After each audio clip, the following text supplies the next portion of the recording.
mixed fruits. May ano na dyan, beans at saka di coco at mayroon na ding coconut strings and jackfruit. So, ayan na guys. Maglagay tayo ng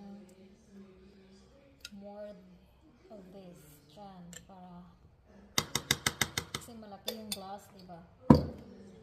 And lagyan din natin ito para makulay siya, diba? O, ayan.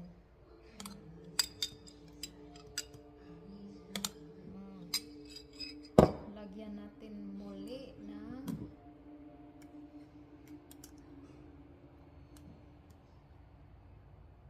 yung coconut. See, extra.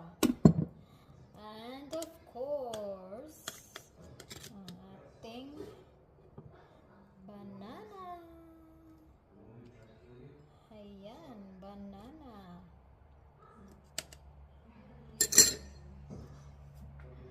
And of course, ang ating Obey ice cream. Ayan, guys. Diba? Masarap siya. And, lagyan na natin ng konting condensed milk.